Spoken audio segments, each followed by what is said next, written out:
शंकर पार्वतीला म्हणाले, पूर्वी त्रिपुर दैत्य ब्रह्मदेवाच्या वराने उत्तम झाले होते. ताराक्ष, कमलाक्ष व विद्युन्मानी असे ते 3 दैत्य. त्यांची 3 नगरे होती. त्या नगरास ते सर्वत्र संचार करी म्हणून त्यांना त्रिपुर म्हणत. या त्रिपुर दैत्यांनी अवघ्या त्रैलोक्याला नकोशे करून सोडले. त्यांनी सर्व देव, सिद्धी, चरण, यक्ष, गंधर्व, ऋषीमुनी या सर्वांना जिंकले. त्यांचा अतोनात छळ सुरू केला. तेव्हा ब्रह्मा, विष्णू व इंद्र मला शरण आले. माझे स्तवन करीत ते म्हणाले, हे पंचानना, त्रैलोक्यचना, कपूरगौरा, महादेवा आमचे रक्षण कर. हे चंद्रचूडा, भक्तवात्सला, त्रिलोकचना, मदनदहना, गंगाधरा आमचे रक्षण कर. त्रिपुरी दैत्यांनी अवघ्या त्रैलोक्याला अगदी नकोशे केले आहे. हे उमापती, त्रिपुर दैत्य 3 भाऊ आहेत. त्यांची 3 नगरे आहेत. त्या नगरासह अंतरिक्षात संचार करतात.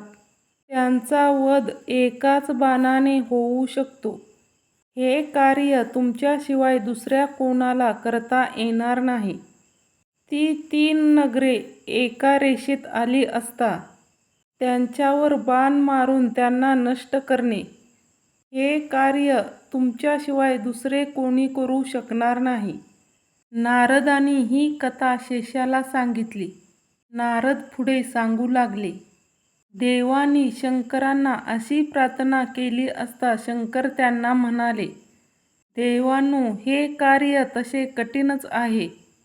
तुम्ही सर्वांनी मला मदत केली तर मी त्रिपुराचा वध करीन. तेव्हा आता युद्धाची तयारी करा. पृथ्वीने रथ व्हावे, त्या रथाला चंद्र-सूर्याची चाके लावावीत. 6 शास्त्रे हे त्या रथाची घोडे असावेत. त्यांना वेदाच्या दोऱ्या असाव्यात. उत्तरायण आणि दक्षिणायन हे त्या रथाचे साटे होतील. ब्रह्मदेवाने सारथ्य करावे. 12 राशी त्या रथाचे स्तंभ व्हावेत. मरुपर्वताच्या धनुष्याला शेषनागाची प्रत्ययचा असावी. बाणाच्या मुखावर नारायण असावा व मध्यभागी इंद्र असावा. मग त्या रथावर आरूढ होऊन मी त्रिपुर दैत्याशी युद्ध करीन व त्यांना ठार मारीन.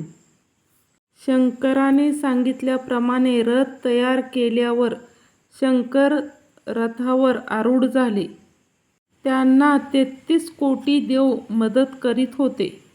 त्रिपुराचा संहार करण्यासाठी कैलासनाथ शंकर रणभूमीवर आले. ते शंकर म्हणजे ब्रह्मांड नायक. त्यांचे स्वरूप अत्यंत भव्य विशाल. शंकरांनी विराट रूप धारण केले. त्यांचे तेज कोटी सूर्याच्या तेजापेक्षा अधिक होते.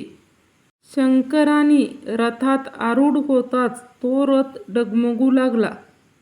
तेव्हा शंकरांनी एक पाय नदीत ठेवला व दुसरा रथात ठेवला. मग अगणित दैत्य युद्धासाठी आले. शंकरांनी त्या सर्व दैत्याचा संहार केला. परंतु त्रिपुरा दैत्य शंकराच्या नेमाच्या टप्प्यात येईनात. ते दैत्य वायुवेगाने चक्राकार फिरत होते. त्यामुळे शंकरांना अचूक लक्ष्य साधता येईना. 10,000 वर्ष असे घनघोर युद्ध चालू होते. शेवटी कार्तिक पौर्णिमे दिवशी ते त्रिपुर दैत्य शंकराच्या समोर आले. ती संधी साधून शंकरांनी एकच अचूक दिव्य बाणाने त्रिपुर दैत्याची मस्तके तोडली. त्यांची 3 नगरे जाळून भस्म केली. त्रिपुराचा वध होताच त्रैलोक्यात जय जयकार झाला. सर्व जग आनंदी झाले. सर्व देवांनी शंकराचे उत्तमोत्तम शब्दात स्तवन करून त्यांची पूजा केली. त्रिपुराशी झालेल्या युद्धाने शंकरांना अतिशय थकवा आला. मग ते पृथ्वीवर अनुष्ठानासाठी बसले. इकडे लोहदंड क्षेत्री पंढरपुरात पुंडलिक विठ्ठलाची भक्ती करीत होता. त्याच्यामुळे त्या क्षेत्राला फार मोठे महात्म्य प्राप्त झाले होते.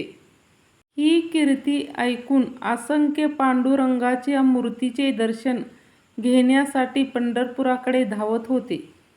येथे सूर्यतीर्थात स्नान करून सर्वजण वैकुंठाला जात होते. पंढरपूर म्हणजे साक्षात मुक्तिक्षेत्र. असंख्य सत्वगुणी लोकांचा तेथे उद्धार होतो. त्याच वेळी भीमाशंकर पर्वतावरून भीमा नदी तेथे आली. जशी तिकडे भागीरथी गंगा, तशी ही पापक्षालन करणारी भीमा. ही भीमा म्हणजे साक्षात शंकराची ज्ञानशक्ती नदी रूपात प्रकट झाली. त्रिपुरासुराचा वध करताना शंकरांना फार मोठा थकवा आला होता. त्याच वेळी त्यांच्या शरीरातून घामाच्या धारा वाहू लागल्या. तीच ती भीमा नदी. पुंडलिक आश्रमापुढे रुक्मिणीकांता पांडुरंग कटावरी हात ठेवून विटेवर उभा आहे.